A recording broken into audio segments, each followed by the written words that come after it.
जुगे जुगे भोजन रसिक ठाकुर कालिया साहंत कौन न खाती सी कार्तिक मासरे आपण माने जानिथिबे महाप्रभुंकर गोटे स्वतंत्र भोग एक मास व्यापी भोजन करुले जार नाम कि बाल भोग। ये बाल भोग प्रचलन कारण बाल बाहरी थिला श्रृंगार निमित्त जाइथिबा नाकचणा बा गुणारू तेणु राजा से दिन ठारू प्रचलन करथिले बाल भोग। ये सेमिति धनु मासरू मकर संक्रांतिर पूर्व दिन पर्यंत एक मास व्यापी महाप्रभुंकर पहली भोग।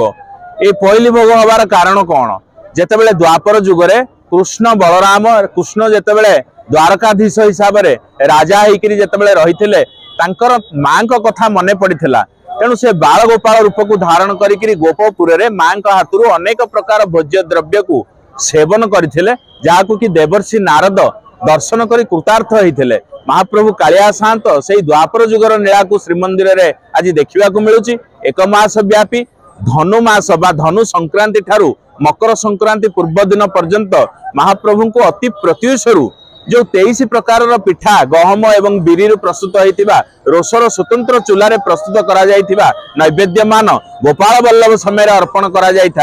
पहली भोग कहुए। ये पहली भोग हूँ दरसुआ बढ़ी छोट बढ़ी आरिसा सान आरिसा बड़ आरिसा एंडुरी कंटेई मुगेई चढ़ई नेदा चूड़ापुआ नली छतु ये अनेक द्रव्य अति सुस्वादु द्रव्य ये द्रव्य को आम साधारण भाव में व्यक्त करें ना जहाँ कि देवता माने मध्य पाइबापी लालायित रही था। महाप्रभु कालिया साहंत को से भोग नैवेद्य अर्पण करा एवं बाहर को बाहरिला परे ताहा गजपति महाराजा विशेषकर देवादेवी मान पाखक एवं सेवायत मानकर खेई आकार